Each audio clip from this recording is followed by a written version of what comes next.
to Europe's Spaceport here in French Guiana and to your front row seat for the launch of the Jupiter Icy Moons Explorer on an Ariane 5 rocket. Our rocket is here on the launch pad with the JUICE spacecraft on top, ready to begin its journey. Over the next couple of hours, we will bring you live coverage of launch operations directly from here, the Jupiter Control Center. And from here, ESA's mission control at the European Space Operations Center in Germany. So this is where we're getting the first signals from the spacecraft after launch and confirmation that the solar panels have deployed. We'll be discussing exactly what makes this spacecraft so special. I'm Matt Russell. I'm Bruno Souza. I'm Raphael Chevrier. And I'm Lisa Peterson. And welcome to flight VA260 on the first leg of JUICE's journey into space.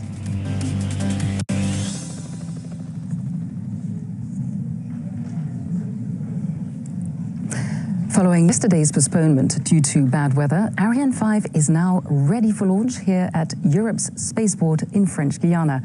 With her single passenger, the Jupiter Icy Moons Explorer, JUICE, safe and sound under the fairing. Liftoff is scheduled in just under half an hour.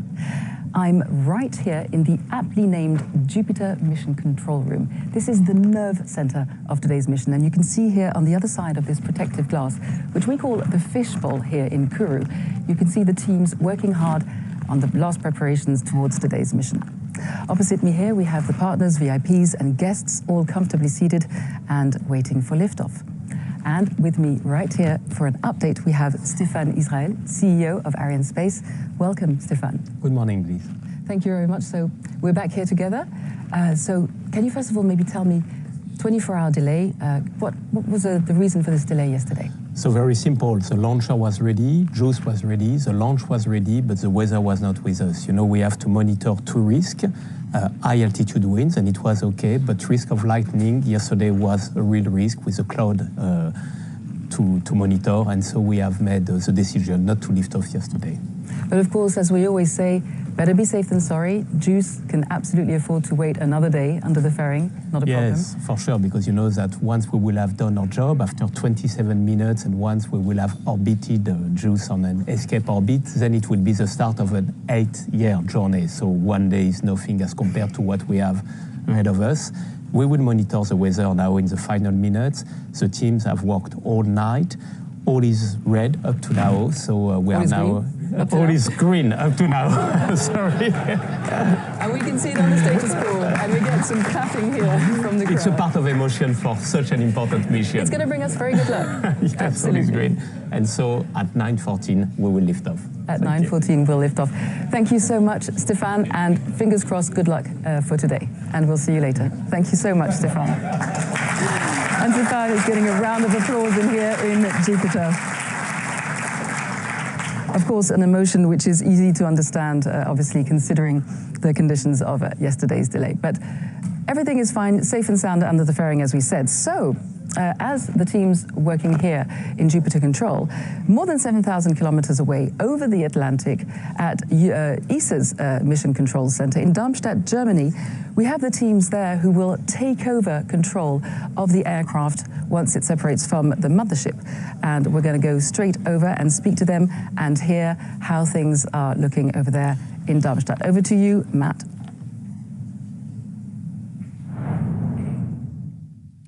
Thank you, Lisa, and hello to all our watchers. Welcome to ESOC, the European Space Operations Center, here in Darmstadt, Germany, in the heart of Mission Control. I am. My name is Matt Russell, and I will be your host for the second half of this JUICE broadcast. And behind, we have Bruno Souza in the actual control room itself. So, hello, Bruno. Try and give us an update of what's happening in there at the moment. Hi, Matt. We're still getting goosebumps all day, although to this time a bit more cautious goosebumps. But we are ready to go. And in fact, just a few minutes ago, the flight director, Andrea Komatsu, just did the roll call and got to go from everybody here in the room. We have some footage of that, and we're going to replay it for you. To all stations, this is OD on the briefing loop for the roll call. Please reply on my call with your call sign and your status go, no go. OM, OM. Go. Some go. Data handling. And data handling go. AOCS. AOCS go. Platform. Platform go. Flight dynamics. Flight dynamics go. Project rep. Project rep go. Project support. Project support go. Softcode. Softcode go. Software support. Software support go. S-track. Extra go. Scheduling. Scheduling go. Thanks. This completes the roll call for the JUICE mission. We are go for launch. So as you just saw, we are fully ready to go. We're just waiting for that rocket to get off the launch pad. Over to you, Lisa, in Kourou, and massive good luck to you. From the teams in Darmstadt. And hey, the pressure's on. They said all we're waiting for is that rocket to take off. Well, they've told us they're ready.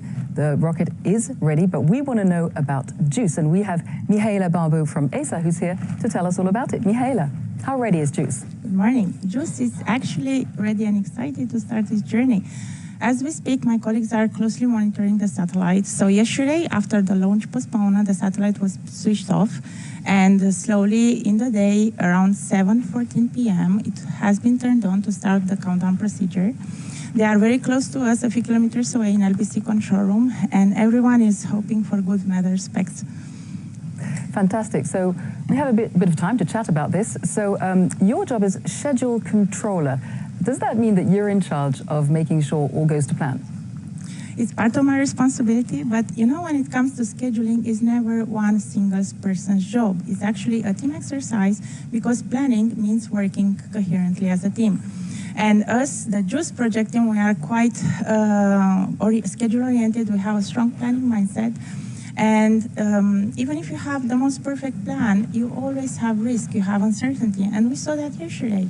So imagine if you take a step back, us in JUICE, we had run our AIT campaign through a pandemic. And if you think of the industrial consortium, more than 2,000 people worked on this program, 23 countries, 18 institutions, 83 companies, then you understand the complexity of project management that my colleagues and I have been performed on this mission. And done a fantastic job so far. So this is a personal journey for you. It's 8 years, your entire professional life, because you're just a baby. So tell us how you're feeling today. I'm very excited, and yes, JUICE is my entire career in ESA. And yesterday, as the project team, we received so much positive energy from home, from our science project. Thank you so much for your wishes. Everyone in ESTEC, we saw you how many were there. Thank you for your support. ESOC, ESAC, the people on the Spaceport, we managed to see our extended JUICE family, our instrument colleagues, and we spoke with them. So they gave us all the energy to go through the night and to keep JUICE ready for the launch today. Thank you so much. Have you got a last word before we leave it here? I wish everyone to enjoy the launch from all the teams who have worked on this amazing journey. As European, I'm exceptionally proud to be part of it. And let's enjoy the event of today. It's well-deserved. Absolutely well-deserved for your teams and, of course, all the other teams that you mentioned that have been working on this project. Thank you so much, Mihaela. Thank you. So, as Mihaela was saying, a huge amount of work from teams all over the world. We're going to find out more about these teams' achievements and, of course, about JUICE in the next film.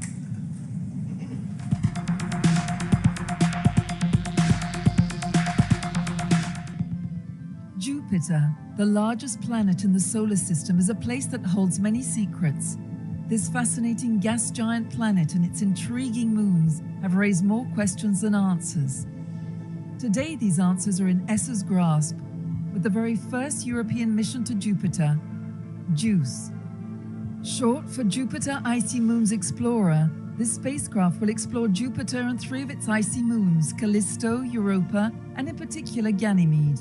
Developed and built by Airbus, JUICE's spacecraft is equipped with 10 top-of-the-line science instruments to explore the Jovian system and investigate whether some of its many environments may be suitable for the formation of life.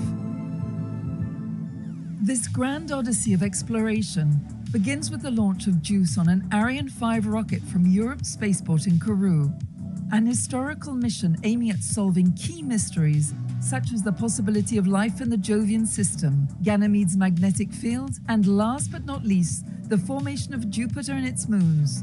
JUICE will also study Jupiter's complex weather, chemistry, and climate in detail.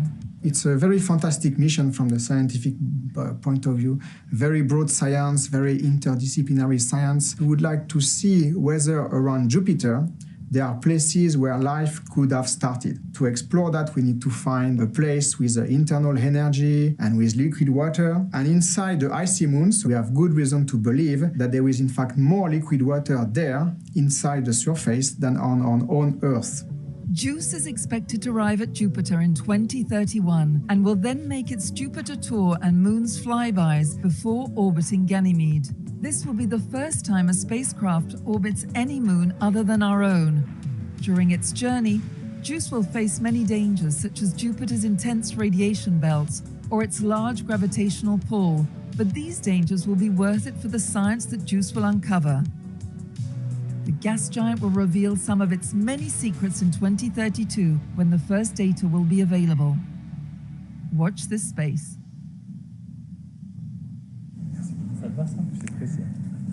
So speaking of space exploration, we have two of the faces of human space exploration with us here today. I'm delighted to welcome once again Thomas Pesquet and Matthias Maurer. Thank you very much, gentlemen, for being with us again today. It's a pleasure. So we're seeing JUICE go up into space with these outstanding instruments. What is it about sending this kind of instrument, going out to space yourselves, that helps us back here on Earth? First question to you. Yeah, I think space exploration really in space ticks all the boxes. You've got all the short-term benefits, you know, the things that we all use, that we all have in our smartphones, the navigation, the weather report. And then you have the more medium-term, I would say, applications. The reason we know today about climate change, the reason we're in position to fight climate change is thanks to all the missions we send around the Earth and observing the Earth. So that's kind of the more medium terms. Space agencies are the champions of fighting against climate change. And then you have the longer term, the far-reaching benefits for the future. And that's the research and the exploration we're doing, the research on board the space station, building better materials, you know, better medicine, better treatments. And it all diffuses in society on Earth, and it's going to make the progress, you know, go up one step at a time. And then those missions going far out into the solar system, it's really to look at ourselves, our place in the universe, how do planets form, where do we come from, where are we going? Those are very important questions, and those are the type of questions that we're trying to solve with those missions. Fantastic. Well, we're talking about JUICE today that's about to lift off and go on its mission, a long, long journey. But what about human space exploration? What are the next destinations? Well, I think the next destination is very much the moon. I mean, the next big thing in space exploration, human space exploration, is the Artemis program. ESA has a big part to play in the Artemis program. We're providing the European service module to the Orion capsule. And that means one day we'll see European astronauts around the moon, on the moon. And so to prepare for this, we also have our robotic moon exploration. And then what we learn on the moon will put us in a position one day to go to Mars. And Mars is the twin sister of the Earth. That's where we learn a lot on ourselves. It had similar conditions. It has lost its atmosphere. Liquid water also has disappeared. Can it happen to us? You know, those are important questions. And that's why we'll go to Mars first with our probes, with our orbiters, and then one day with human exploration to Mars. That's the big prize money, the big goal, the big step. Fantastic. Wow. It makes you dream. But of course, what I would like to know from you, Matthias, is are you guys getting ready to take part in these adventures? Yes. So Thomas and I, we already flew to a low Earth orbit, and flying to the moon, we need to learn more, because on the moon you need geologists. So we need to go out in the field and learn how to talk with the geologist, how to be the hands and the eyes of the geologist once we're on the surface of the moon. And ESA already started this training for European astronauts some years ago. And so we see continuously European astronauts going out into the field, learning all these skills. But we also need to develop facilities where we can train European astronauts what to do on the moon. And so in Cologne, we will now have the moon training facility, which will enable to do all this training over there. And it will be so good that even hopefully the NASA astronauts will come over to train there for their Artemis mission. So that's the big vision that we have. But it's not only learning for the moon. We also should also keep in focus that we have European astronauts flying to the ISS. Andy Mogensen is getting ready to fly later this year. And we just started a new astronaut class They will be flying to the ISS, hopefully, and to whatever comes after the ISS.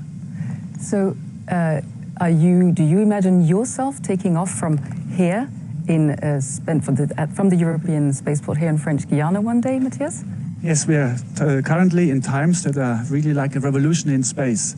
And so Europe needs to step up, and one of the big missions that we have, we need to become sovereign, to become autonomous, also with access to space for Europeans from European soil. And I think French Guiana is the ideal place to send Europeans on a European rocket in a European capsule to space. It's our big dream. Thomas and I, we would love to fly together from here to low Earth orbit, but maybe even also in a European rocket further towards the moon. And you said you'd be happy to welcome your NASA friends as well. Absolutely. I mean, it's like we should not forget spaceflight is also a soft diplomacy power. And we will see very soon that China will invite foreign astronauts to fly to their space station. And so we Europeans, we are just learning that in these times it becomes more and more important to be on level field playing.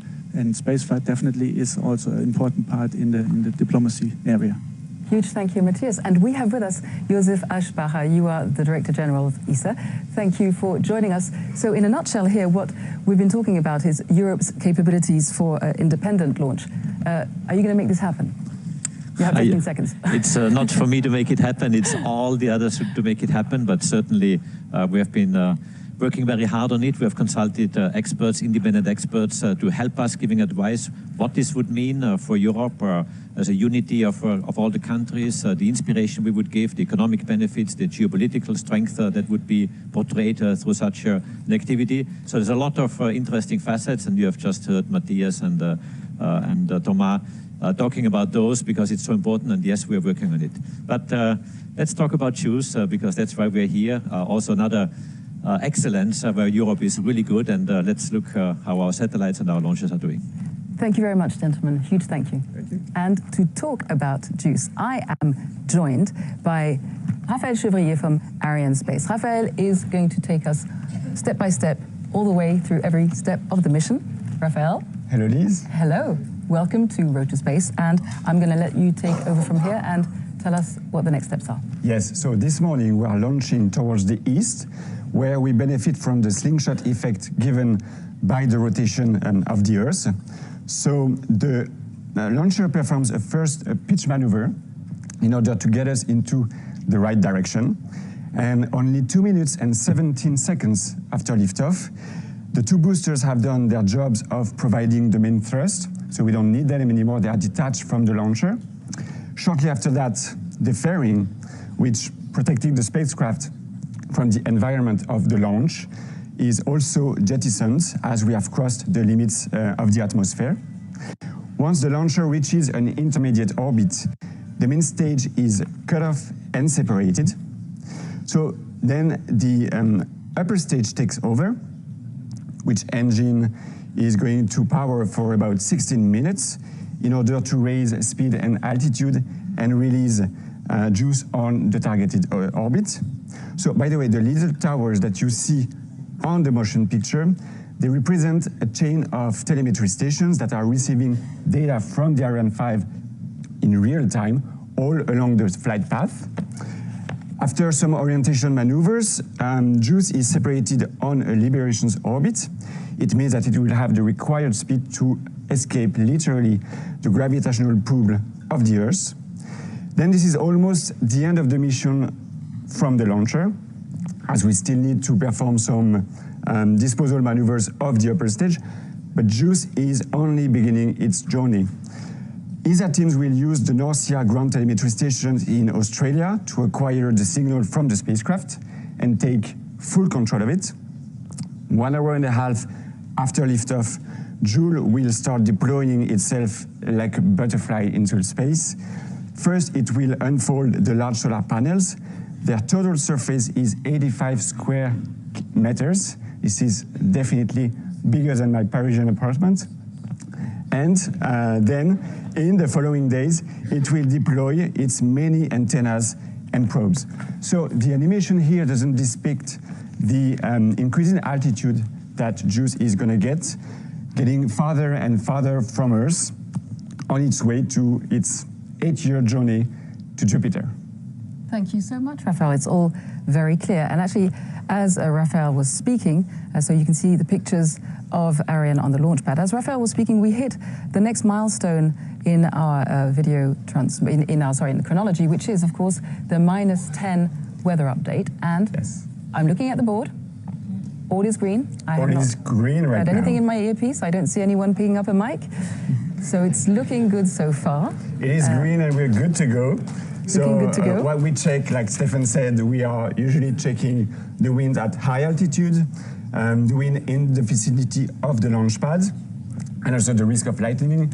Yesterday, it is the risk of lightning that prevented us from launching, but today, everything's good.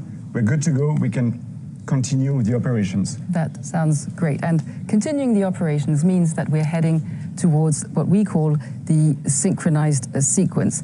We'll talk about that in just a minute. So there's another team. You see the teams working here. Final preparation on the way here in Jupiter Control, but of course there's another team at the Launch Control Center, which is much closer to the launch. It's about 3-4 kilometers to the launcher, and they've been working since last night, so they've not slept. Tell us more about them. Well, these teams are monitoring all the operations during the final countdown. So for example, they are filling the cryogenic stages, they are cooling the Vulcan engine, that's the main engine of the launcher. They are pressurizing the upper stage sphere. This is them hard at work in the morning. Exactly, and I think the images were shot this morning actually. And so it's all these operations that are leading us to the start of the synchronized sequence. So what is this synchronized sequence, Raphael? Well, it's a real crucial step. You have 30 seconds. Yeah, so I'm going to make it very quick. It's basically a succession of operations aimed at giving more and more autonomy to the launcher and to set it in its flight configuration. Yeah, because 30 it's seconds. an irreversible. Once we've started the synchronized sequence, we can't go back. No, so we are going. Absolutely. And we're going to now wait and hear. À tous de DDO, attention pour le début de la séquence finale lanceur. Top H0-7 minutes. So there we heard it from the DDO, who is the Range Operations Manager. We'll talk about him in a minute. And he's just announced the start of the synchronized sequence. Just a quick question, why does it have to happen at -7? We were just saying. Well, I mean, this is obviously not a magic number. This is just the time for all these last-minute operations to be performed. For example, we are topping up and pressurizing the tanks. We switch the power supply from ground to board, and only then the launcher is going to be fully awakened for launch. Fantastic. For those who are joining us, we are 6 minutes and 20 seconds to liftoff of Ariane 5, carrying JUICE on the first leg of its journey into space and towards Jupiter. As Raphael was saying, Ariane, we were talking about this earlier, Ariane normally launches 2 passengers, but this time it's a single passenger. So can you just go quickly into what difference that makes for the launcher? Oh, for the launcher, this is a very precious passenger, but for the launcher, it remains exactly the same. You have the 2 lateral boosters, you have the main stage, you have the upper stage, 1 fairing. We are also launching towards the east, which is the same direction as for standard telecommunication satellites. Only the final destination is a bit different. This is Jupiter. It is the last time that we performed such a single configuration. One of the last time was for launching the Space Telescope James Webb. Let's hope today is going to be as flawless and smooth. Absolutely, and let's quickly now go into the film and have a look at the last couple of months of launch preparations.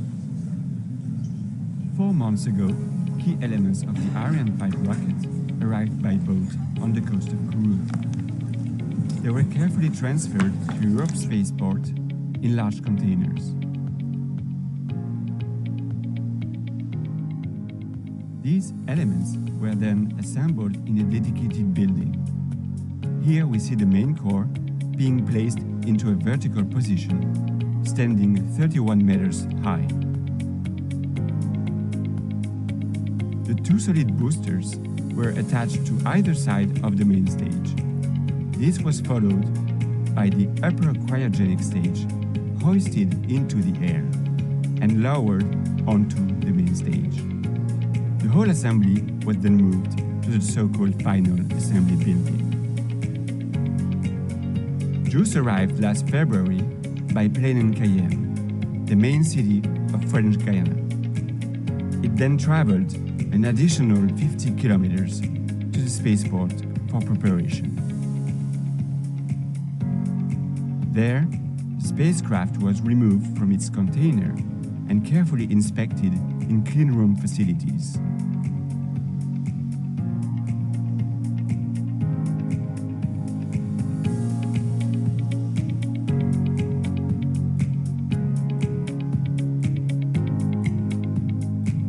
JUICE was then integrated onto the launch adapter before it was fueled, bringing its weight to just over 6 tons.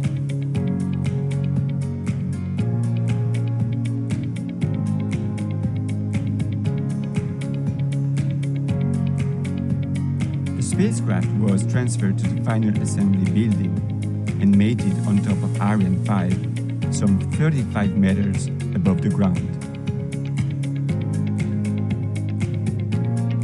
Launch preparation team got their last glimpse of the spacecraft as it was encapsulated inside the fairing, which has kept it safe and sound until today.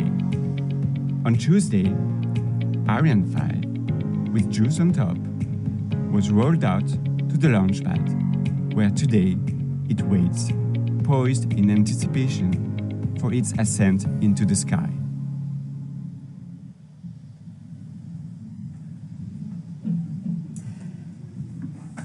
So, our passenger is sitting safe and sound, tucked under the fairing, as you can see, waiting for liftoff in just over 2 minutes. Raphael have moved to the skybox overlooking the Jupiter control room, where, as you can imagine, everyone is intensely focused on the last couple of minutes to liftoff. And we can see here, as I was telling you, the crowds that were sitting in Jupiter control have now been asked to go out to the terraces on either side of the control room. They are among the lucky... Oh, so I didn't realize you could actually see us. We're sitting here in our skybox. So they're out on the terraces, and they will be the lucky ones who'll be able to see and also feel that launch, because trust me, you feel it. What are we going to see in the last few seconds before liftoff, Raphael? Well, everything is going to happen quite quickly. So, like I said, the electrical power supplies switch from ground to board.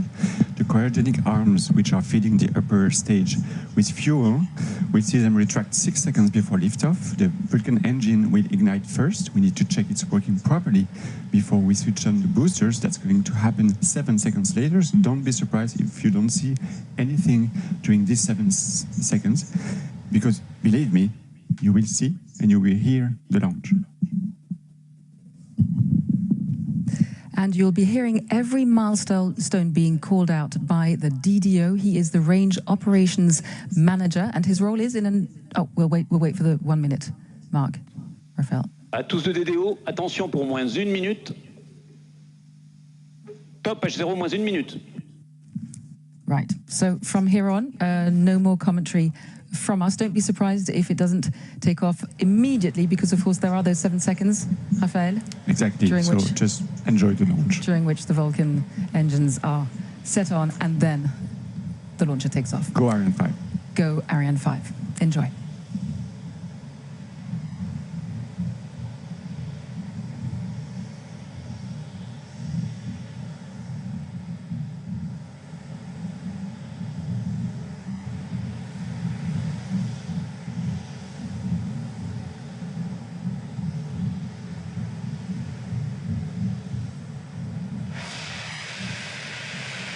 À tous de DDO, attention pour le décompte final.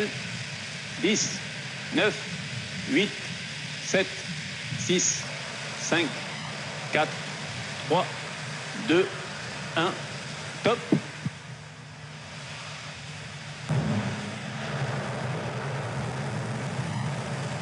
Allumage Vulcain. Allumage EAP, décollage.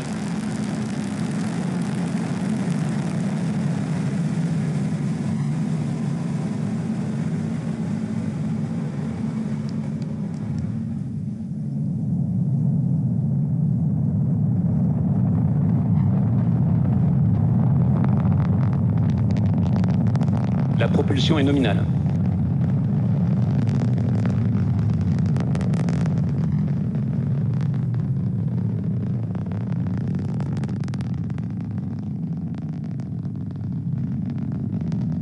La propulsion est nominale.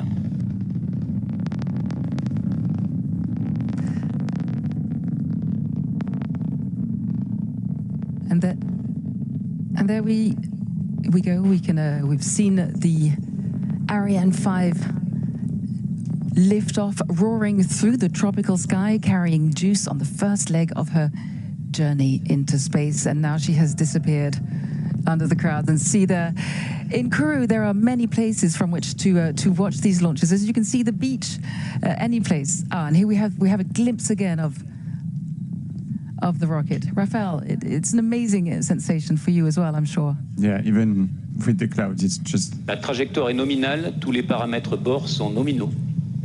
It's really, really always impressive, and it's an emotion to see it. So the DDO said that the trajectory is nominal, which means that it's working perfectly, it's going as planned. La propulsion est nominale, le pilotage est calme.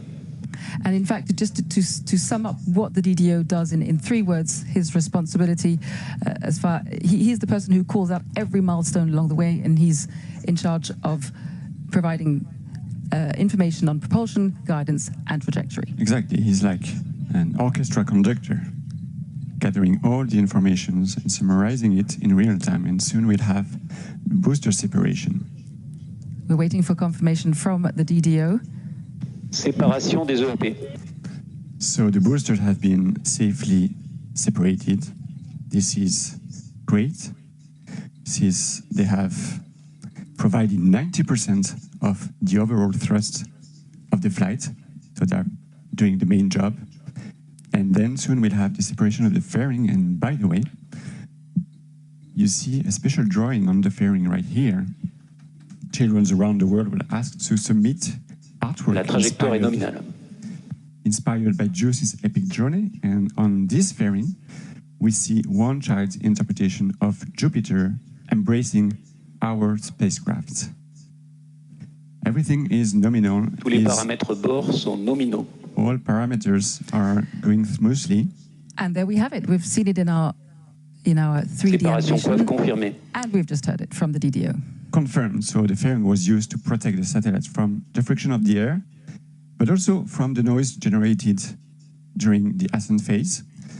We obviously need to safely separate the fairing, otherwise we would not be able to release Juice into space. It also means that we have crossed the limit of the atmosphere. So Juice is on its way to be separated in about 24 minutes from now. So by the way, we will have so the separation of the cryogenic stage when it has placed the launcher on an intermediate orbit.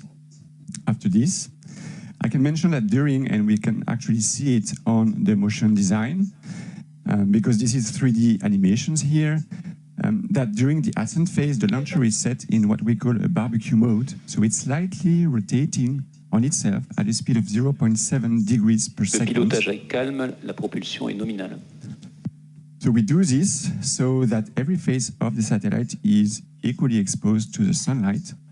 We just want to avoid overheating in one particular side of the spacecraft, which could damage the instruments. And as a matter of fact, when the upper stage is going to be injected on the targeted orbit, it will also rotate at a speed of 0.5 degrees in one direction, and then at the same speed in the other direction. Again, to avoid overheating on one part of the spacecraft, exactly like, a barbecue. Exactly. And of course, there are the onboard computers. What are they measuring right now, Raphael? Well, they optimize the trajectory. La propulsion est nominale, le pilotage est calme. Everything is nominal, so they optimize the trajectory in real time. They minimize the propellant consumptions to bring the launcher to the intermediate orbit, targeted at the end of the main stage propulsion phase. And as a matter of fact, we are accelerating a lot right now.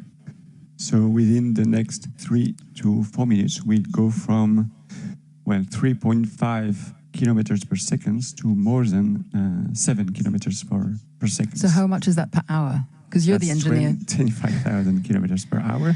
And ultimately, Juice will be separated at a speed of almost 10 kilometers per second. And it will be separated at an altitude of 1,533 kilometers. Very precise. Okay.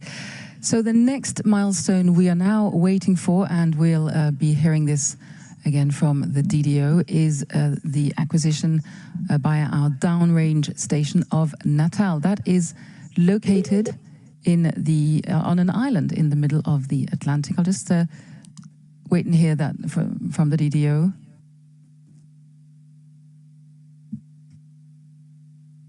He may not have confirmed it orally, but by now it is. Just to explain, all along the route eastwards, Ariane is tracked from the ground. So the launcher's functions and vital signs are recorded and sent back to a network of stations that keeps constant watch on the health of the launcher systems. Par la station télémesure de Natal. And we have it. The confirmation that the first... Apologies, of course, I did not mean Ascension. I meant Natal, over the border in Brazil, of course. That's the second downrange station. And just so you know, in all, that's about 1,500 parameters that is collected. Collected, my goodness. So that there's no way these 1,500 parameters can be analyzed in real time, Raphael. What happens to them? Well, the complete analysis is carried out in the weeks following the launch by a dedicated team. They provide a wealth of information about how the vehicle performed during its mission. And so this is why we constantly, improve our knowledge of a launcher, launch after launch. And then that's why Ariane 5 is such a reliable launcher. And so you were talking about the stations, and it's a little bit, you were saying to me earlier when we were chatting, it's like a relay race, these stations, isn't it? These downrange. Yeah. You were listening to the DDO. What did he say? I didn't hear him. He said that all the parameters are working perfectly. Nominal, that's what we like to hear. So the flight is perfectly smooth. So yeah, this is like a relay race with one telemetry station passing the baton to the next one, because we want to keep full visibility of the launcher in all dynamic phases of the flight. So the first stations to pick up the data was Galileo, right here in Kourou, followed by Natal in Brazil, then the island of Ascension in the middle of the Atlantic, and followed by Libreville in Gabon, and finally Malindi in Kenya. As the launcher crosses Trajectoire Africa. nominale, tout paramètres nominaux. So we'll have 3 different, very short sequences right now. Coming up. The cutoff of the main stage. We should hear that. The jettison of the main stage, and then the ignition of the upper stage. So it should be confirmed. Extinction Vulcain. Séparation EPC. And the ignition coming up. Yep. Waiting for the Allumage ESC confirmé. That's a very good news. That's a very important step. You should see the smile on Raphael's face. You can't, because we're in our little booth. Because we forgot to mention that we are now in the Sky booth, where we have a fantastic view over Jupiter, where we can see the crowds gathered. And yes, and so you cannot see the smile on Raphael's face, but he is delighted that this stage has gone perfectly.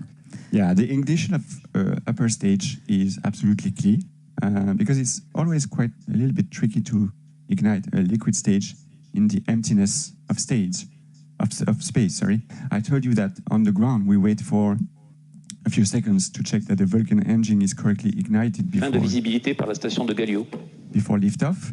But in space, it's just not possible to do that. You cannot send somebody to repair the engine. Also in zero gravity, the propellant is floating in all directions. Le pilotage est calme. The thermal environment is also not the same as it is on the ground. So, you know, there are many factors that make it quite Trajectoire challenging nominale, tout paramètres bord nominaux. and complex to ignite the engine in space. So we were mentioning earlier, this is the penultimate Ariane 5 launch. which for more than a quarter of a century has provided Europe with reliable and independent access to space, which Josef Aschbacher was talking about earlier. Ariane 6 will be taking over. Europe's best engineers are building on the success of Ariane 5, and there's already a fully integrated Ariane 6 on the launch pad right here in Kourou. You're going to tell us about that, Raphael. So can you take us through the latest developments with Ariane 6? So last year was quite exciting for Ariane 6 with the start of what we call the combined test, corresponding to the meeting between the launcher and the launch pad here in Europe's Spaceport. Here we see a fully representative version of Ariane 6, which has been assembled with the main core raised vertically, directed on the launch pad. The upper composite was then hoisted and mated on top of the launcher. This operational scheme is actually a big difference with respect to what is done with Ariane 5. It is made possible thanks to this mobile gantry, which will obviously be removed during launch. And also, 2023 is going to be also a busy year for Ariane 6, obviously. In January, the launcher was connected to the control bench, and a first power test was performed. Then dry run will be performed, followed by the actual fueling operations of the central core. Teams will also perform hot firing tests of the lower stage engine, Vulcan 2.1, including a long firing test. And hot firing tests of the upper stage were successfully performed in 2022 and beginning of 2023 in Lampershausen at the German Aerospace Center. Next ones are under preparation. So launcher elements that will be used for the Ariane 6 first flight will arrive in French Guiana using the new generation canopy vessel, which will be equipped with sails and hybrid propulsion. So that we can start the first real launch campaign of Ariane 6. And so today, the prototype of Ariane 6, stands on the launch pad, ready to continue the combined test. So good luck for this very ambitious and incredible program. And Raphael, we heard while you were explaining all of this, we heard that the DDO called out the loss of signal with the Natal tracking station. Now, there we go. And we didn't hear that it hadn't been picked up by the next station. Is that normal? This is perfectly normal to have short visibility holes during non-dynamic phases of the launch. In this case, we have no visibility for just 63 seconds before the Ascension ground station picks the signal back. So this should come in any seconds now. Acquisition de la télémesure par la station d'Ascension. Your timing is perfect. Confirmed. So we've been picked up by the next downrange station, that is Ascension, the tiny little island in the South Atlantic, and everything is nominal, the DDO is telling us. So from what I understand, we're going back to Ariane 6, there's a very healthy order book already for Ariane 6 launches, Raphael.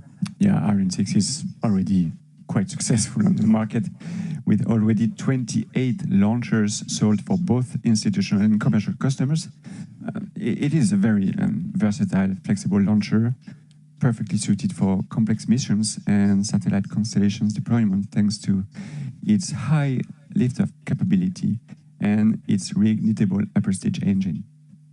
La trajectoire est nominale, tous les paramètres bord sont nominaux. It's nice to hear the regular updates from the DDO that everything is going to plan. For those of you who are joining us, Ariane 5 lifted off 14 minutes ago, just over 14 minutes ago, from the European Spaceport here in French Guiana, carrying ESA's Jupiter Icy Moons Explorer into outer space. We're bringing you this live show from the Jupiter control room, where the operational teams are overseeing the mission's progress. JUICE is due to separate in about 13 minutes' time, but this is just the start of its long journey on its way to Jupiter. Let's find out more about the tech on board that will help it fulfill its mission. La propulsion est nominale, le pilotage est calme. At the heart of the JUICE mission, led by ESA, is a giant bird-like spacecraft with large solar panel wings stretching out on either side of its main body. With a mass of 6,100 kilos at launch, JUICE is a heavy spacecraft carrying 10 high-precision instruments, including the most powerful remote sensing, geophysical and in-situ payloads ever flown to the outer solar system. Building a spacecraft which has to fly around Jupiter is a challenge. To operate a spacecraft, you need energy, you need power. And normally we get power from the sun using solar array. But around Jupiter, there is not much sun. Therefore, the solar array has to be very big. There is also another challenge. All the stuff that we built there has to survive very low temperature. And the third one is that the environment around Jupiter is very radioactive. That's why I think the solar array, which is very exposed and put together these three difficult technology, is really a great piece of engineering. Maybe a piece of art. The instruments were contributed by the JUICE mission's scientific partner. The spacecraft was developed and built by Airbus, and Ariane Group's Savoir-Faire equipped JUICE with the chemical propulsion system that will drive it to Jupiter and its icy moons on an 8-year cruise. We will provide the propulsion system for JUICE, which ensures that after leaving the launcher, it arrives correctly at Jupiter's moon and can work properly there. It's a fascinating thing, especially because the technical requirements of such a long journey, with so many constraints to consider, challenge each of us in a unique way. Engineers have devised advanced technological solutions so that JUICE can operate in extreme environments, face Jupiter's high radiation belt, the long distance and harsh temperatures. Its 2.5-meter diameter antenna will send the data JUICE collects back to mission control, although it can take close to an hour to travel to Earth. The European mission JUICE is going to be a real revolution. Its collection of valuable data will be used by scientists for years to come and help unlock some of the greatest mysteries of the universe.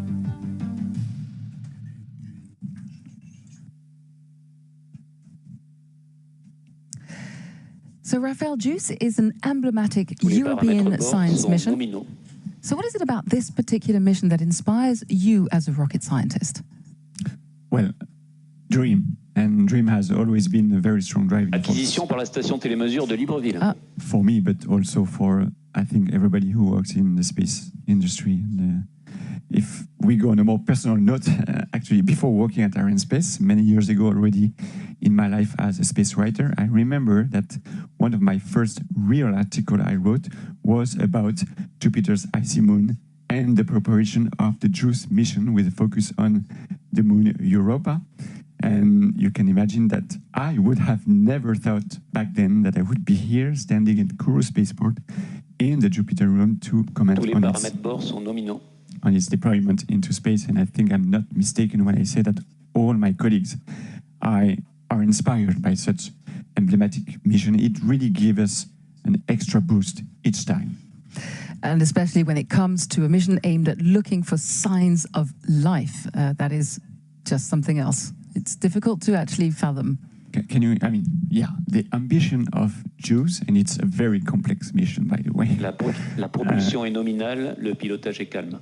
So everything is nominal, but thinking that one probe is going to be around the moons of Jupiter, which are unexplored worlds with oceans of liquid water under the ice surface. La trajectoire est nominale, tous les paramètres bord sont nominaux. Where exobiologists expect to find some forms of life. We don't know, like microbes, maybe shrimps, maybe small fish. Probably not, but let's dream. And especially on the moon of Europa, it's just absolutely incredible.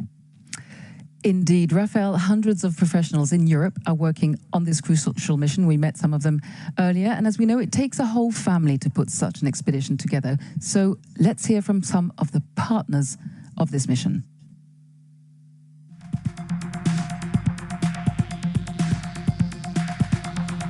Bonjour, je m'appelle Victoire de Maincourt, je suis de nationalité française, je viens de Toulouse, je travaille chez Arianespace. My name is Rossella and I originally come from Italy. My name is Oliver Troll and I'm a German rocket engineer working for Ariane Group in Bremen. I'm Italian and I'm a telecommunication engineer. Je suis espagnol, je viens de la ville de Madrid Et ça fait 3 ans que je travaille au Centre spatial guyanais. Je suis chargée du suivi en temps réel du lanceur et de la mission et de vérifier son bon déroulement afin de rassurer à la fois les personnes qui travaillent sur le lanceur et évidemment le client. In Kourou, during the launch campaign of JUICE, our goal is to check all the final full functional tests, so all the final checks after the transport of the satellite here in Kourou and before the launch.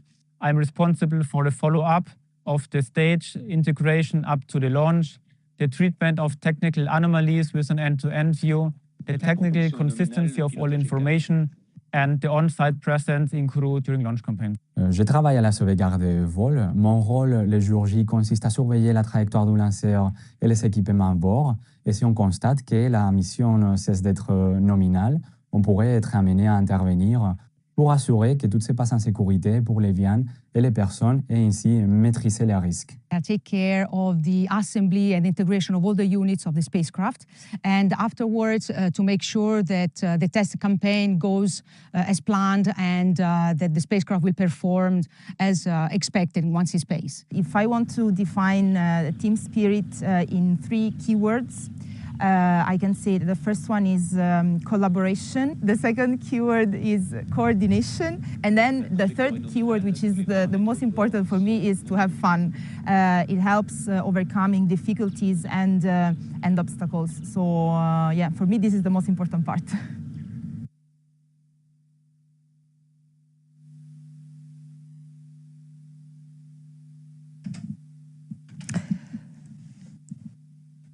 So we are coming up to 22 minutes after liftoff, which means that in just over 5 minutes, JUICE will be separating from the mothership and starting its own life in space. Raphael, can you give us an update on where we're at right now? So everything is working perfectly. Acquisition par la station télémesure de Malindi. So we have the Malindi telemetry station acquisition. So in the past 5 minutes, we went from 190 kilometers to more than 500 kilometers of altitude. So it now has a speed of 9.6 kilometers per second, which is absolutely gigantic. It is almost the speed at which JUICE will be separated into space.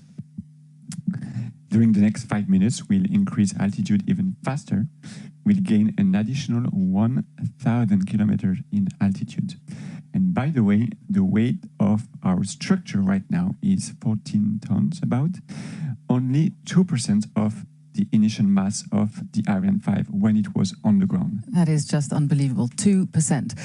Ariane 5 typically launches geostationary transfer orbit launches. So here we're sending JUICE obviously much, much farther on an escape orbit. How is this different? How does it differ, for example, from launching a telecom satellite, which are many of the satellites that are launched with Ariane 5? Well, the energy to provide to the spacecraft by the launcher is higher. It needs to escape the gravitational pull of the Earth.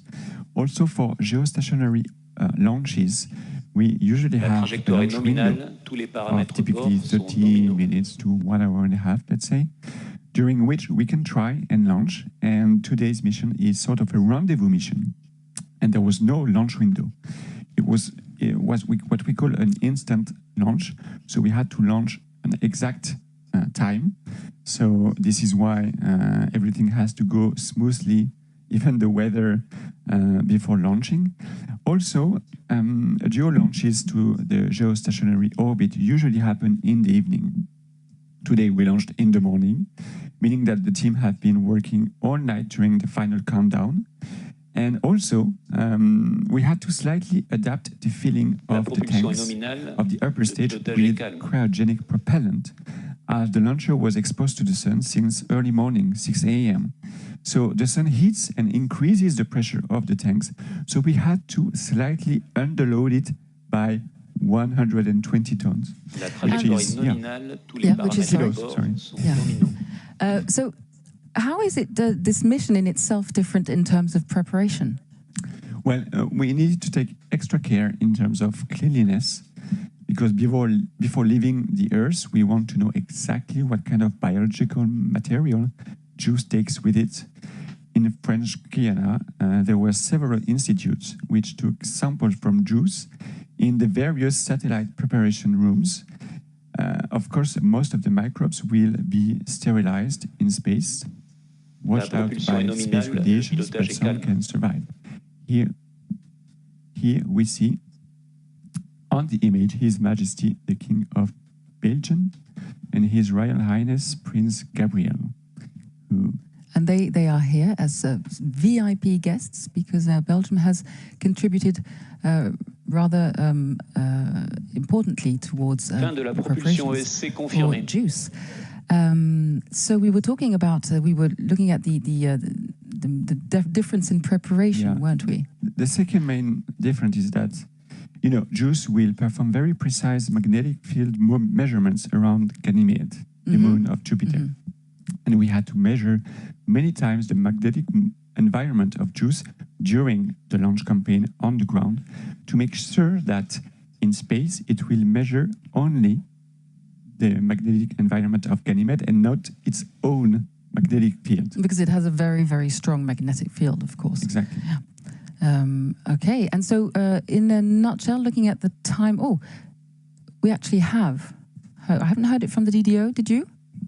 So right now, we are in the stage where the upper stage is performing slight orientation maneuvers to separate the spacecraft in a very specific direction. It's important to do so on time in a very precise way, as it will really drive the satellite injection accuracy and have an impact on the rest of the spacecraft's lifetime in space. Just to give you an idea, manœuvre d'orientation au profit de JUICE se poursuit de manière nominale. Trajectory correction maneuver. And so the better the injection precision, the less important the maneuver is going to be, meaning that JUICE will be able to save its precious fuel for the rest of the mission. And Raphael, we are 30 seconds away from separation. What are we going to see exactly? And then we'll stop the commentary and wait for the moment. In a nutshell. Well, let me remind you that this is 3D animation here, but the teams are receiving signals and information in real time, and it is them who will confirm the separation of JUICE on its liberation orbit. They will provide all necessary information to ESA teams so that they can inquire the spacecraft. Let's wait for confirmation from the DDO.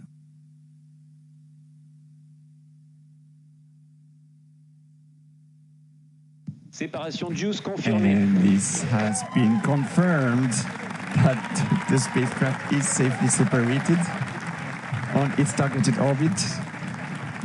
And you can see on the images the relief from the teams. This is years and years of work on the part of these teams. Decades of works for some teams. Yes. And it is so good to see such joy on their faces. No, of course, a reminder that this is the very, very first leg of JUICE's journey. You can see the emotions on the faces. That's really what makes space activities so special. It's like a reboost each time we launch a satellite. And what a satellite right now. Honestly, I can only wish good luck to JUICE and all the teams for this incredible journey through the outer solar system. That's absolutely amazing what we are living right now. The atmosphere here in Jupiter is effervescent. There is a true sense of joy and happiness. But as I was saying, of course, this is the very beginning of the journey, and we will be letting, of course, the teams in Darmstadt take over shortly, because they are the ones who are going to be confirming acquisition of signals, first signs of life from our passenger. You were going to say, Raphael? No, I was saying to say, this is the beginning of the journey for JUICE. For the launcher, we may perform what we call a passivation of the upper stage, meaning that the remaining propellant of the tanks is expelled in order to prevent any risk of explosion in space. This is a requirement for a sustainable use of space. And we also perform a very small disposal maneuver in order to remove the upper stage from any operational orbit, giving an extra push of 13 meters per second. And so, yes, and then this is going to be the real end of the mission for the launcher. But right now, let's focus on the joy on people's face. This is absolutely incredible. JUICE is on its way to Jupiter.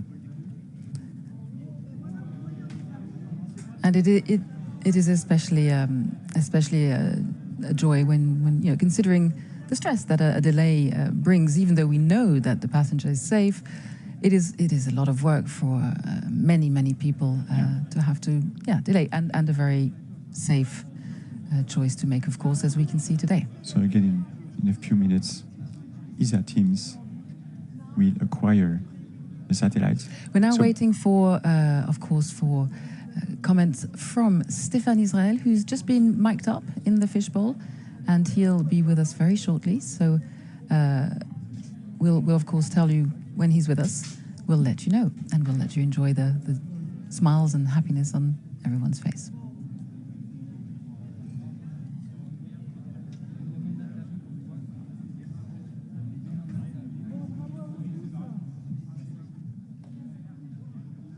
And here we have Stéphane, who is mic'd up and ready. Stéphane Israël, over to you. A few seconds delay, but he's with us. Over to you, Stéphane. Okay. So today's mission is a full success. Team Europe has perfectly delivered. I really want to pay our tribute to all the teams who have made this success possible. Arianespace and Ariane Group team for sure, all the supply chain, ESA, our customer, and Airbus Defence and Space, who is the JUICE manufacturer. It's really the success of Team Europe today, with the support as well for sure of CNES here on the Spaceport, and with the design authority of Ariane 5. It is absolutely perfect launch today, and it is now the start of a journey for JUICE, 8 years journey. Thank you very much, Stéphane Israël, Arianespace CEO. So our teams are now going to, at ESOC, are now going to be taking over from here. So we're going to hand over to them in Mission Control, ESA Mission Control in Darmstadt. Over to you, Matt. Thank you very much, Lisa. So welcome back to everyone. We are standing in the heart of the European Space Operations Centre, ESOC, a facility in Darmstadt. And this is the mission control room right behind me, the main one. We've got a couple of major milestone events coming up. In less than 5 minutes, we hope to get the first acquisition of signal. That's where we actually talk to the spacecraft itself. And that gets picked up by an ESA ground station. There'll be an icon on the screen that signifies that, and that's a huge satellite dish. And in about an hour, we should then have the final and next key milestone, which is the deployment of JUICE's enormous solar panels. So I'm going to be talking to loads of mission scientists and engineers on this mission. And if you're watching and have questions, then you can ask them. You can go on social media and go to #AskESA, and we will pick them up, and I'll try and get those questions answered. I'm super lucky, and we're all really super excited as well. This has been an amazing day after yesterday's disappointment. For the next half hour, I've got Deputy Flight Director Bruno Souza, who's standing there in the heart of the operation. So, Bruno, how is it looking there in the nerve center right now? Well, what a beautiful flight. What a beautiful flight from Ariane 5. Everybody's quite excited, but now starts the hard part. The next major critical milestone we have is called acquisition of signal. We will expect to hear from the spacecraft from our ground station at New Norcia in Australia. If you see behind me, there is a plot over there on the screen. If this was a hospital and the satellite was our patient, that would be the electrocardiogram. And what we want to see there is a nice, beautiful shape, should resemble the Himalayas with a Everest in the middle. That indicates the satellite is alive and healthy. If we only see the Kilimanjaro, we'll have some work to do. If we don't see anything at all, we'll just have to be patient and wait for it to come. It will come for sure. So now starts the hard part. The teams will start working. Pay attention to the acquisition of signal coming up at any minute. So much has happened already. As you can see on the bottom of your screen, with 4 icons representing major milestones in the launch today. We've made it through the first 2, which is unbelievably exciting. Launch and separation of JUICE. Well done to those teams. The next one you can see is the ground station, big satellite dish, which is our acquisition of signal icon, and the solar array deployment icon is that final one. As you can see, I've got a new guest here, the first of our guests, Angela Dietz. So I've been watching you working in the control room, so you've come off a night shift, is that right? Not yet. We started at 6 o'clock in the morning. That's okay. A night shift. That's a night shift exactly. As far as I'm concerned. It's the second time we did it, and everything worked well. And yes, we launched. It's amazing. And in about a minute, we actually might see the acquisition of signal already. So it might be already coming up now. It's not guaranteed. There could be also delays if the spacecraft has a certain spin from the separation from the launcher. In fact, we've got this little picture here. What sort of thing are we expecting to see? Yeah, so like Bruno was explaining, a bit like a mountain in the middle. Yeah, so this is the frequency band the ground station is listening to. So it's pointed at JUICE, where JUICE is supposed to be, and the communication system on the spacecraft was already started, so it's already transmitting data.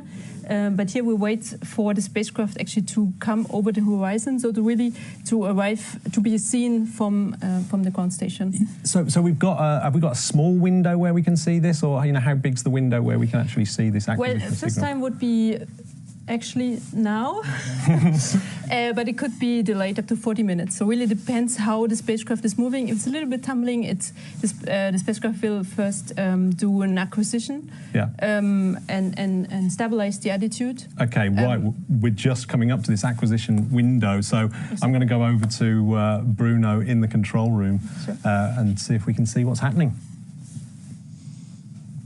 We just have to be patient. The signal is not there yet. At any moment now, it will appear. Actually, I will not bother you describing it too much.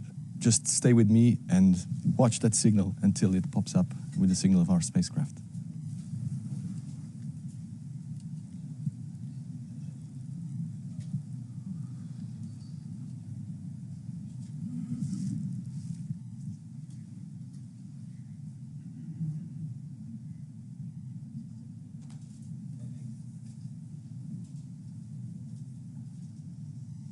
ODOM. OMOD. Quick brief from New Norcia. They see the downlink signal from Ariane. Copy. So it's about seconds or minutes that we will see JUICE.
Copy that.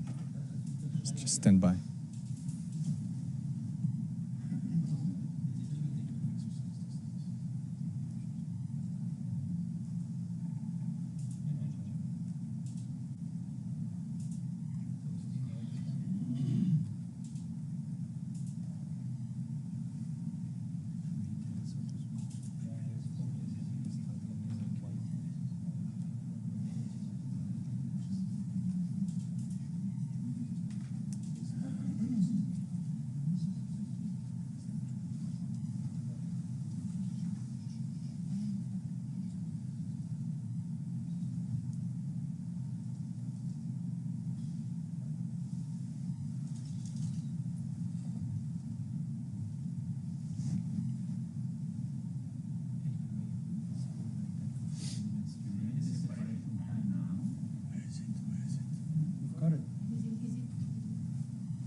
No signal yet.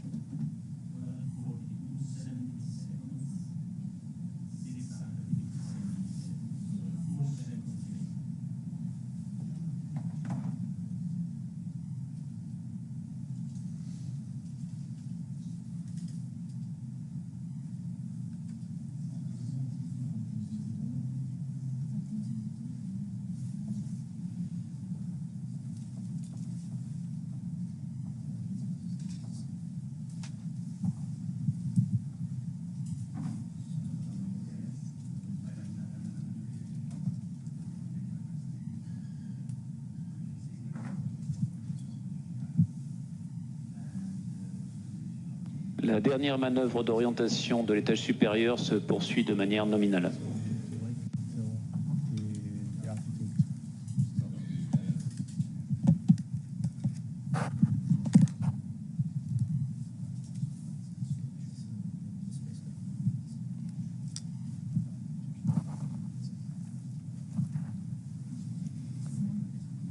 Give me a go.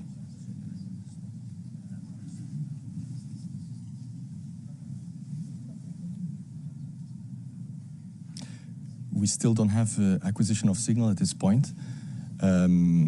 This satellite, as you might have heard already, has been separated from the launcher, from Ariane 5. As it separates, there's always a certain rotation, a tumbling effect. The satellite needs to first prime the thrusters. That means it needs to make all the pipes open such that the fuel and the oxidizer can flow through it. At this point, it can use the thrusters for control, and then it will try to find its own orientation in space, and at that point, it will switch on the transmitter and start transmitting. So there's always a certain uncertainty about the time when we'll actually receive the signal. We have to be patient, we have to keep looking, and I'm sure it will wake up quite soon.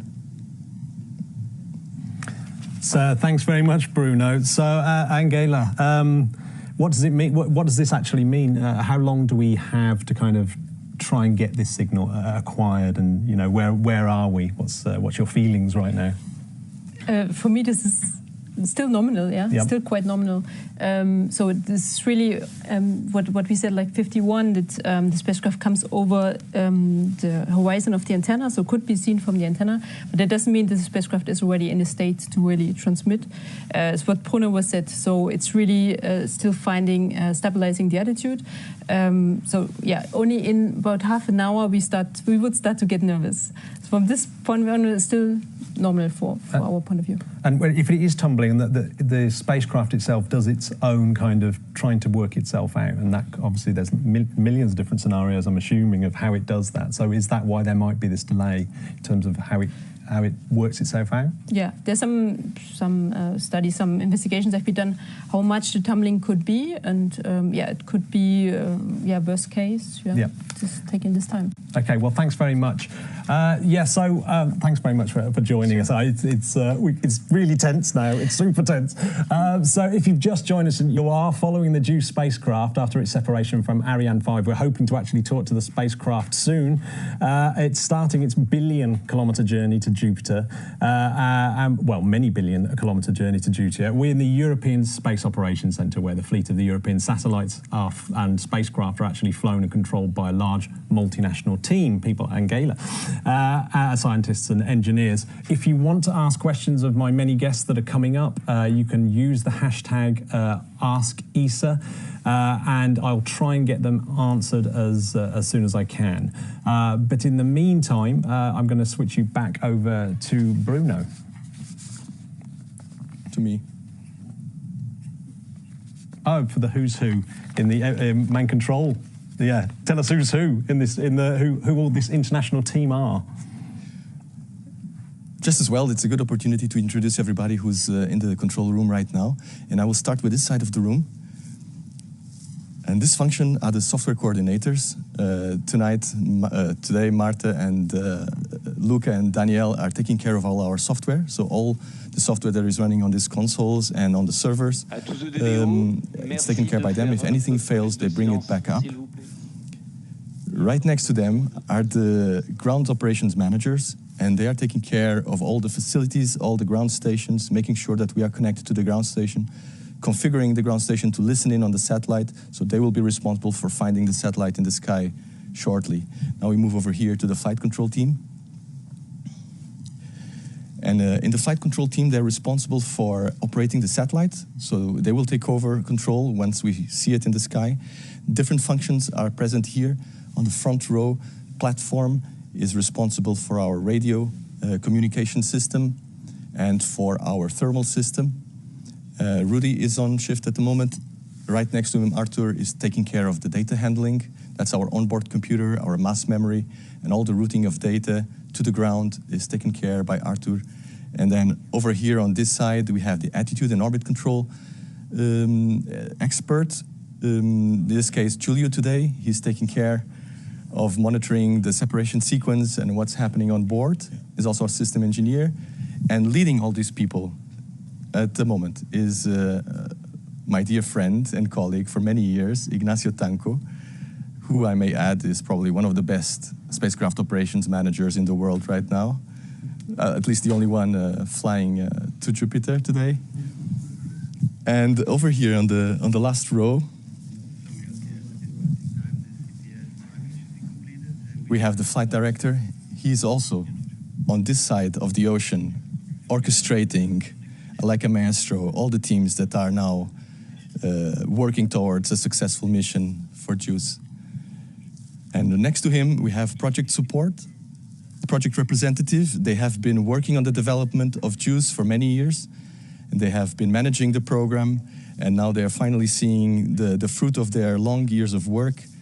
And they are also our interface to the Airbus team that built the satellite, and they're sitting in a room behind this wall, providing us all the support that we need.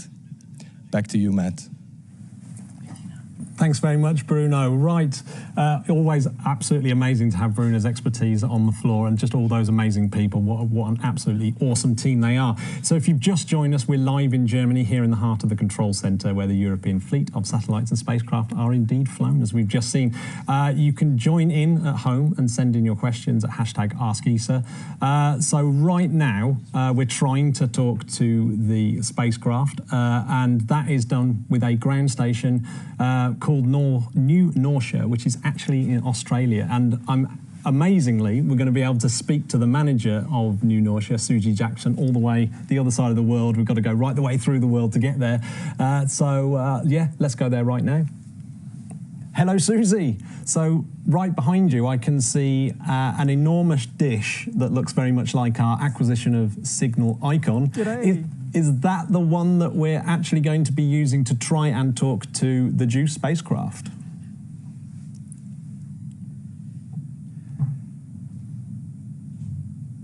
Yes, so this is New Norcia 1. This is our 35-metre main antenna here at New Norcia, and we're currently having a go at acquiring JUICE as we speak.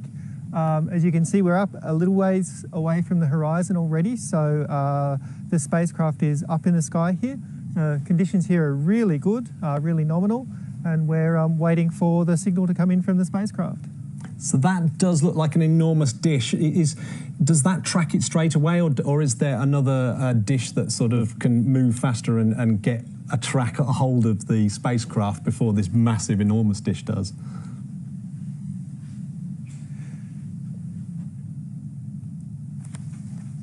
Yeah, so for these early acquisitions of spacecraft that are still close to the Earth, we cheat a little bit because we've got such a big dish here with New Norcia 1. It has a very, very, very narrow beam, so it's only able to spot a spacecraft in a very small, very well-defined area. Because we aren't completely sure where JUICE is yet, there might be a little bit of variation in its trajectory, although I hear everything's nominal so far. We use a smaller antenna, which is up behind me on the hill, called New Norcia 2, and that's a 4.5-metre antenna, and it has a beam width that's close to 10 times as big, so it's about half a degree. So if JUICE is up there and it's transmitting to us, we'll see it. So as soon as JUICE gets its act together and gets its attitude stabilised and starts talking to us, we'll definitely hear that signal. Yeah, JUICE is keeping us all guessing at the moment. So how long can this dish actually track JUICE for? Is it for the whole day, or how does that work?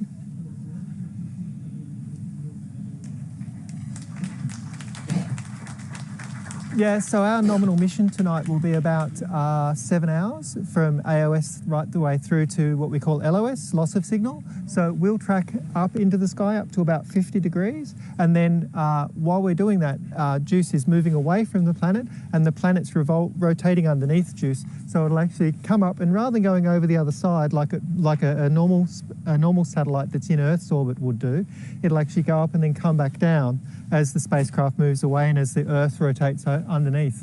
So we'll see, if you're still watching in 7 hours, which I'm sure you won't, we'll see the antenna set again, pretty much back where we came from.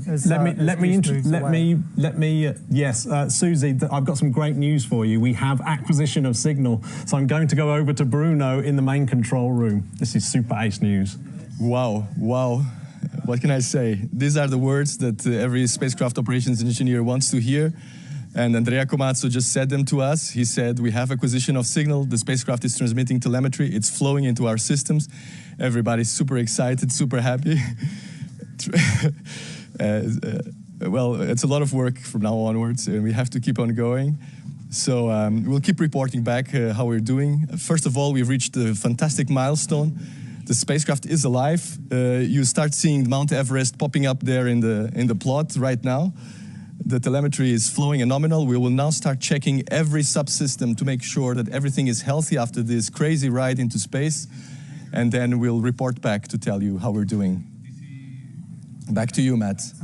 Thanks so much, Bruno. I mean, I think it's actually made it more exciting, yes.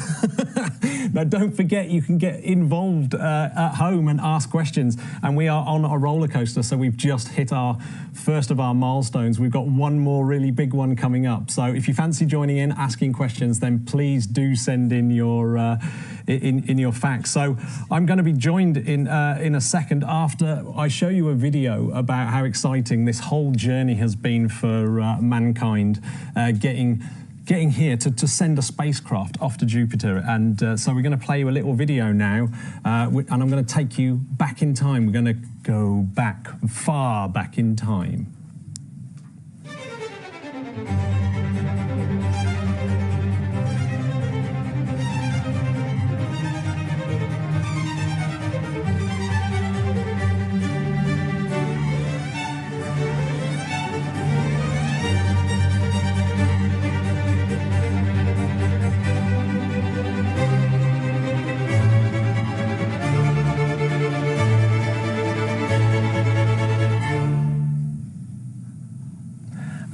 So I've got my newest guest. I'm joined by Anna-Zina Solomonidou, the senior scientist at the Hellenic Space Center, who's been working on JUICE. Welcome to the show. Thank you. So we just saw a video that went back to the moment where Galileo saw Jupiter with his own eyeballs. I mean, this is incredible. So tell us why Jupiter is just so fascinating. Well, Jupiter has countless fascinating facts. There's so many things to tell about Jupiter, right? First of all, it's the largest planet of our solar system. It's really massive. It's similar to a star, but it never got big enough in order to start burning. So compared to Earth, it's more than 300 times more massive than Earth is. Pretty big. Mm-hmm. And in fact, it's actually 2.5 times more massive than any other planet of our solar system combined. So that's about size, right?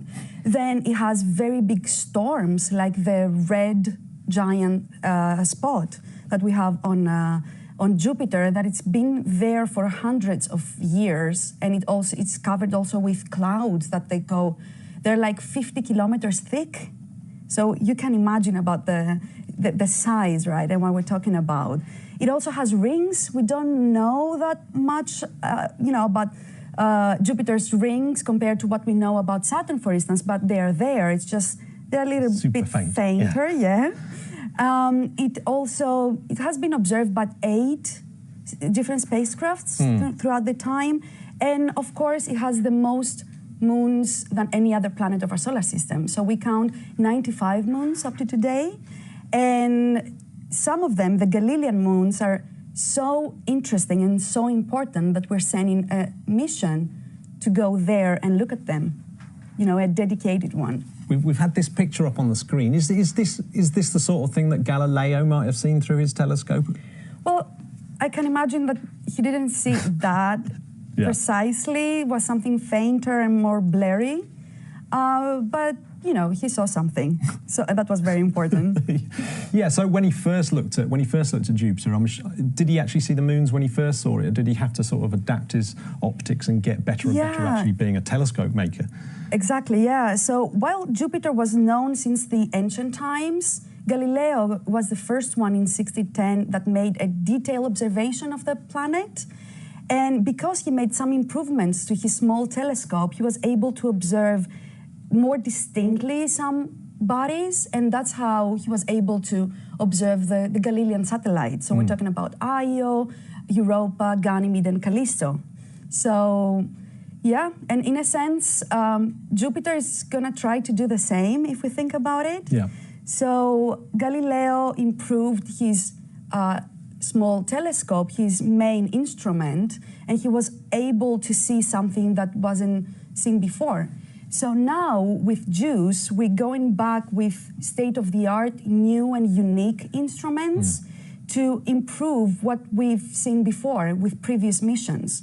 So in a sense, JUICE is going to significantly enhance our knowledge and push further the capabilities of previous missions and previous observations. So yeah, these Galilean moons, as you said, is so synonymous with Jupiter. The actual mission itself has actually got a tribute to the man himself, Galileo. So do you know? Can you tell us just a little bit about that tribute? Yeah, there's a plaque that is mounted on the spacecraft, and it actually replicates a few pages from. I think we have a little bit of a screen here of it. Yeah, exactly. So you see this being mounted on the spacecraft, and it replicates a few images from Galileo's book, where he described the observations of the moons back in 1610. So I think it's very emotional, and it's a very nice touch to bring something from Earth to this, outer solar system body. Yeah. And say, okay, we've been following you for so many years. Yeah, it's beautiful. I'm just going to remind listeners that they can ask questions of my guest. You just have to find social media and just use the hashtag #AskESA. We're actually in Darmstadt in Germany, which is where they fly and look after all these amazing spacecraft that the European Space Agency build. And I'm here with scientists, engineers and spacecraft specialists. It's a real special moment to talk to these people on what is one of Europe's biggest missions ever, this journey to JUICE. I'm gonna hand over to Bruno because he has some news for us. Let's go. More good news. The spacecraft is in a hurry. We acquired a signal and we just realized that the spacecraft is going quite fast through the configuration into the automatic sequence that is leading us towards the solar array deployment. So in fact, the last pyrotechnics that will release the solar rays will fire in about 15 minutes. And at that point, we might start seeing the solar rays then deploying and reaching their final position. So all in all, we should count on about 20 minutes until we have the solar rays fully deployed. Thanks so much, Bruno. That is like amazing news. We've gone from being scared to being joyous here. So someone's actually sent in a question from Twitter, and it says here, a question from my daughter. Why are you going there? That's the key question, I think. We're going there because we want to go, we're going to be close and personal with the habitable worlds of our solar system. And we have amazing examples there. We're talking about Ganymede, Europa, and Callisto. So we go in there, because we have some fundamental questions to answer, and these are coming from the previous missions. And some of them is very simple. How do these moons look like in detail? We're going to spend some time there, so we will have the opportunity to look closely and overlap, go back to the previous, to places that we visited before and see how do they change with time. We want to see also, we want to examine, explore a typical gas giant like Jupiter. You know, this is an amazing opportunity. And we want to see how this complex environment formed and shaped all these moons. So we have pretty good reasons to go back. And specifically, if we think about the moons, we're going to look very closely at Ganymede, and Ganymede is the largest satellite of our solar system. It has its own magnetic field that doesn't happen with other satellites, right? Super interesting, yeah. And it's a very good example of a liquid environment. Let's not forget that the most interesting fact about these moons is that they're ocean worlds. And what does that mean? Is that they hide a liquid ocean underneath their icy surface. So Ganymede is a very good example of a liquid environment trapped in between icy layers.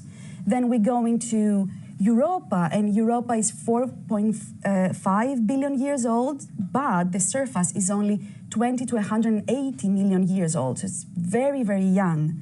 And it also, we suspect that the water there is in Europa is double the water we have here on Earth.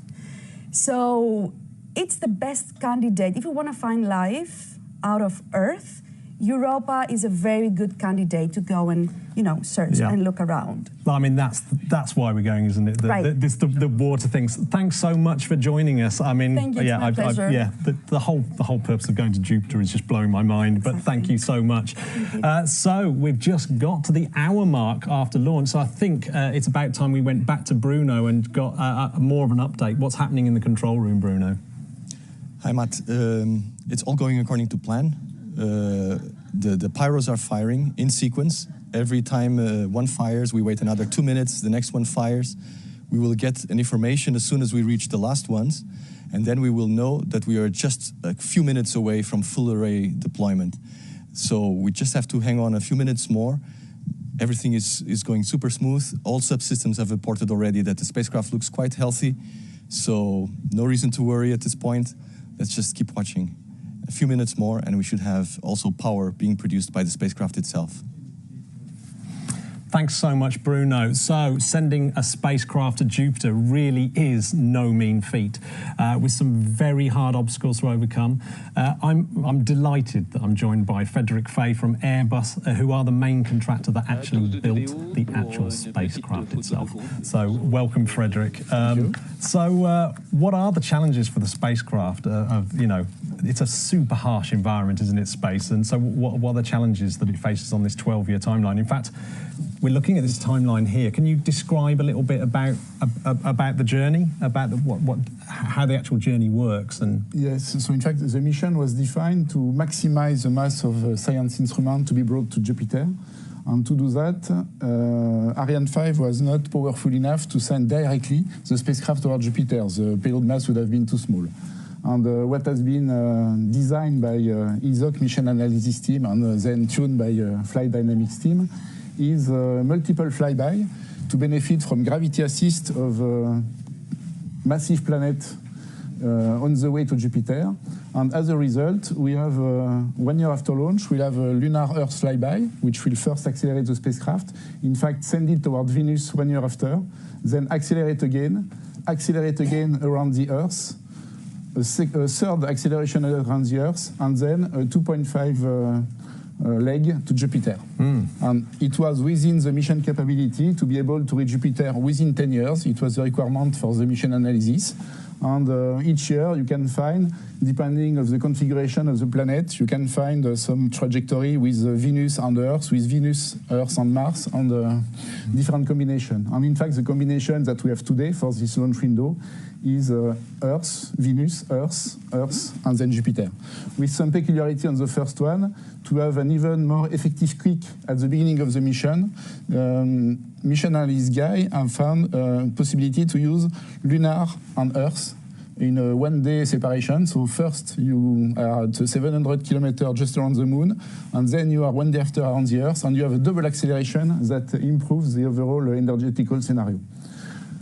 Then at Jupiter, we'll have a full tour with 3 moons explored, so Callisto, Ganymede, and Europe, 2 times Europe. And this is done through 35 other flyby. So these flyby are both scientific, but also used to shape the orbit and progressively to go toward an orbit that will enable us to orbit around Ganymede. That will be also very first in spacecraft mechanics. Yeah, so there's a few firsts there. I've not seen a lunar Earth flyby. Is that the first time that's been done by any to my knowledge, yes. Yeah, I've not seen that before. So, and the other interesting thing is we're going in completely the wrong direction. I don't know if you know this, but Venus seems to be right towards the sun. Yeah, Venus is closer to the sun than Jupiter, but Venus is has a mass similar to the Earth, so it's very effective in terms of planetary gravity assist. It's more effective than Mars, that is in between Earth and Jupiter, but combining all those planets at the end allows a good trip. Yeah, I mean, it's interesting, isn't it, that even in 6 years' time, she's still going to be flying around the Earth. Yeah. And it's incredible, isn't it? So on this journey, we've got really extreme temperatures, haven't we? We've got, like, I'm assuming by Venus it gets incredibly hot, and out by Jupiter there's virtually no sunlight. This is one of the difficulties of the mission. To benefit from this Venus flyby, it means also that we have to face solar flux will be very high, about two times the flux received on Earth, so about 3 kilowatt per square meter. We go even closer to the sun than Venus, and at Jupiter we are at a very low sun illumination. So the range of sun illumination is from 1 to 60, meaning that the spacecraft has to cope with very hot and very cold temperature case. In the very hot case, some area of the spacecraft will be at plus 250 degrees C, so we need some specific material. And when we are at Jupiter, in particular at the end of Jupiter eclipse, which can last up to 5 hours, then the temperature of the coldest part of the spacecraft, which is the solar array, drop down to minus 230 degrees C. So you have to design a spacecraft that cope with more or less 500 degrees of excursion in temperature. Yeah, so what solutions you've actually developed to do that? It's multiple solutions. For the body of the spacecraft, it's first isolating the spacecraft from the sun, so it's by multi-layer covers, thermal covers. We have up to 25 layers, which protect the spacecraft. When we are close to the sun, going to Venus, we also point the high-gain antenna towards the sun, which